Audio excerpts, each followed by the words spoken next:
नमस्कार, मैं हूं नीरज पांडे। आप देख रहे हैं एबीपी न्यूज और हमारे साथ हैं देश के गृह मंत्री अमित शाह। अमित शाह जी, जब आप बंगाल आते हैं हलचल तेज हो जाती है। मुझे याद है 2014 में मैं आपका इंटरव्यू कर रहा था रोड शो में और पथराव हुआ था। आपके पार्टी के अध्यक्ष भी आए, उन पर भी पथराव हुआ। क्या कारण मानते हैं सीधे तौर पर इसे? देखिए, बंगाल में जिस प्रकार की राजनीतिक संस्कृति तेजी से बदल रही है, मैं मानता हूं कि बंगाल सरकार का एक सिद्धांत बन गया है कि भय की राजनीति करिए। मगर मैं इतना ही कहना चाहता हूं, भारतीय जनता पार्टी से डरती नहीं है, ना अब बंगाल की जनता भी डरेगी। जिस तरह से बीजेपी लड़ रही है, ये एक सबसे बड़ा कारण है जिसकी वजह से टीएमसी के और बीजेपी के कार्यकर्ताओं के बीच में झड़प हो रही है। देखिए, तो टीएमसी को पूछना चाहिए अपने सवाल। आप रॉन्ग नंबर डायल कर रहे हो। हम तो हमारा काम कर रहे हैं, हम पे क्यों हमले होते, वो टीएमसी के कार्यकर्ता को पूछना चाहिए, क्योंकि हमले वो कर रहे हैं। मानते हैं कि पश्चिम बंगाल में लॉ एंड ऑर्डर की जो स्थिति है वो अच्छी नहीं है? मैं क्या, आप नहीं मानते हैं क्या? सब लोग मानते हैं। अभी ममता बनर्जी बार बार जो है बाहरी और बंगाली की बात करती हैं और बंगाल की अस्मिता का जिक्र करती हैं कि बंगाल की अस्मिता का सवाल है, बाहरी लोग आकर कब्जा करना चाहते हैं। देखिए, सबसे पहले भारतीय जनता पार्टी का हर कार्यकर्ता, चाहे केरल का हो, गुजरात का हो, उत्तर प्रदेश का हो, हिमाचल का हो या जम्मू कश्मीर का, बंगाली अस्मिता को सम्मान भी करता है और प्रणाम भी करता है। मगर मैं ममता दीदी को बता दूं, आपको हराने का काम बंगाल भारतीय जनता पार्टी के यूनिट के बंगाली कार्यकर्ता ही करेंगे, और आपको हराकर मुख्यमंत्री जो बनेगा वो भी इसी मिट्टी का मानुस होगा। जानबूझ के ये कार्ड खेला जा रहा है, बाहरी और भीतरी का। और कुछ मुद्दे शायद नहीं रहे होंगे। इंपॉर्टेंट सवाल ये है कि 34 साल तक रही सीपीआई की सरकार, यहाँ पे लेफ्ट की गवर्नमेंट रही, 10 साल ममता बनर्जी की सरकार है। अब बंगाल की जनता भारतीय जनता पार्टी की तरफ आशा की नजर देख रही। यहाँ का जो मुख्य व्यवसाय था कपास का, चाय बागान का, वो सब खत्म होता जा रहा है। क्या आपको लगता है कि अब जरूरत है बदलाव की और यहाँ के युवाओं को रोजगार की? नहीं, नितांत जरूरत है। वो खुद तो न करे, मैं समझ सकता हूं, क्योंकि इनके लिए करने को काफी काम है, काफी कानों में व्यस्त है। टोलबाजी इकट्ठा करना, हिंसा कराना, भ्रष्टाचार करना, भतीजे को सीएम बनाने की योजना बनाना, बहुत सारे काम ममता दीदी के पास है। परंतु जो पैसा और जो योजना मोदी जी भेज रहे हैं, ये किसान परिवार है, आप पूछ लीजिए 6,000 रुपया मिला है मोदी जी ने भेजा? वो नहीं मिला है। इनको 5 लाख रुपये तक की पूरी सुविधाएं मिलती है अस्पताल की, फ्री ऑफ कॉस्ट। वो मिली है क्या? नहीं मिली है। जो योजना कम से कम मोदी जी भेज रहे हैं, आयुष्मान भारत की योजना जो बंगाल के 10 करोड़ की जनता के लिए है, और 5 लाख तक का सारा खर्चा इसमें भारत सरकार उठा रही है, मगर फायदा नहीं मिल रहा है बंगाल की जनता को।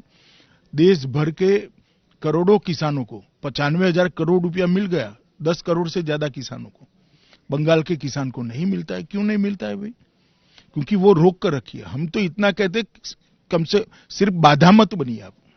आप नहीं करोगी वो तो हमें मालूम है, परंतु अब बाधा तो मत बनिए। जो करता है उसको करने दीजिए। देखिए, प्रधानमंत्री आवास योजना का घर यहां पर बन चुका है। अगर उस वक्त इसको रोकती तो ये भी न बनता। बहुत सारी ऐसी योजनाएं हैं, तो उसको लागू करने के लिए अब चूंकि सेंटर्स के पास तो बहुत सारी पावर्स होती हैं, तो आप लोग दबाव क्यों नहीं डालते सर? नहीं, देखिए, हमारे संविधान में फेडरल स्ट्रक्चर का एक रोल है, और कुछ योजनाएं जो स्टेट सब्जेक्ट हैं वो राज्यों को लागू करनी होती है। मगर उनके मन में भय है कि नरेंद्र मोदी जी बंगाल की जनता में लोकप्रिय हो जाएंगे, इसलिए वो योजनाओं को रोकती है। उनको मालूम नहीं वो लोकप्रिय है ही, बंगाल की जनता उन पर भरोसा करती है। इसीलिए लोकसभा में 18 सीटें दे दी, और विधानसभा में जब मशीन खुलेंगे तब देख लेना 200 से ज्यादा सीटों पर कमल खिलने वाला है, और पूर्ण बहुमत की भारतीय जनता पार्टी की सरकार बनी। आपने लोकसभा में सर मिशन 23 का नारा दिया था, और इस बार मिशन 200 का पूरा करेंगे सर? निश्चित रूप से। मुझे नहीं करना है पूरा, बंगाल की जनता को करना है, बंगाल के मतदाताओं को करना है। मैं तो एबीपी के माध्यम से बंगाल की जनता को अपील करने आया हूं कि आपने कांग्रेस को खासा समय, 3 दशक दे दिए, करीब करीब 3 दशक आपने कम्युनिस्टों को भी दे दिए, 1 दशक ममता दीदी को दे दिया। एक बार भारतीय जनता पार्टी को मौका दीजिए, हम बंगाल को सोनार बांग्ला बनाकर रहेंगे। क्या देखते हैं, मतलब कितना समर्थन मिल रहा है बंगाल के लोगों से आपको? बहुत बढ़िया समर्थन मिला है। आप आज साथ में होंगे तो देखा ही होगा, रोड की दोनों ओर लोग स्वागत कर रहे हैं, और प्रधानमंत्री जी पर एक अटूट प्रकार का विश्वास अब देश के गरीब और बंगाल की जनता में भी खड़ा हो गया है। सर, आप किसान परिवार में के साथ भोजन करने आए हैं। दिल्ली में तमाम किसान धरना दे रहे हैं, इसका हल क्या देखते हैं? क्योंकि आप भी कई बार बैठक कर चुके हैं उनके साथ, प्रधानमंत्री जी ने भी कल अपील की। मैं मानता हूं कि प्रधानमंत्री जी ने अपील करी है और किसान भाइयों ने मुद्दों पर चर्चा करने के लिए सरकार के साथ बातचीत करनी चाहिए। क्या हल देखते हैं सर? किस तरह का हल देखते हैं? क्योंकि वो लोग तो पीछे हटने को तैयार नहीं जब तक कि कानून ना वापस हो जाए। देखिए, हल निकलेगा। मैं तो आशा करता हूं कि संवाद होगा और सार्थक संवाद होगा। यहाँ के मुख्यमंत्री तो लगातार उसका समर्थन कर रहे हैं और कह रहे हैं कि ऐसे किसान आंदोलन सबसे पहले समर्थन करने वाली बल्कि मुख्यमंत्री हैं वो। नहीं, वो ठीक है, वो उनका अपना एक स्टैंड है। लोकतंत्र में हर व्यक्ति अपना फैसला ले सकता है। सर, सरकार बनती है भारतीय जनता पार्टी की, तो क्या ब्लूप्रिंट है आपका? क्या प्लान है? बंगाल को किस दिशा में लेके जाएंगे? ढेर सारा प्लान है। हमारी एक पूरी टीम हमारे भारतीय जनता पार्टी के घोषणा पत्र पर काम कर रही है। बंगाल के जिले जिले की, गांव गांव की समस्या को हम इसमें समाहित करेंगे और 5 साल का एक संपूर्ण विकास का नक्शा बंगाल की जनता के सामने हम लेकर जाएंगे। सर, बहुत लोग ज्वाइन कर रहे हैं, शुभेंदु अधिकारी ज्वाइन कर रहे हैं, उनके साथ कई और लोग भारतीय जनता पार्टी में शामिल हो रहे हैं। लेकिन अगर आपको लगता नहीं कि इसका कहीं भारतीय जनता पार्टी का जो मूल कैडर है उसमें कहीं विरोधाभास हो सकता है? देखिए, चाहे भारतीय जनता पार्टी का मूल कैडर हो या नए जुड़ने वाले हमारे साथी हो, सबका लक्ष्य एक है, बंगाल की राजनीति को बदलना। बंगाल में से हिंसा, भ्रष्टाचार, टोलबाजी, परिवारवाद, इसको बाहर भेजना और बंगाल की सरहदों को, देश की सरहदों को सुरक्षित करना।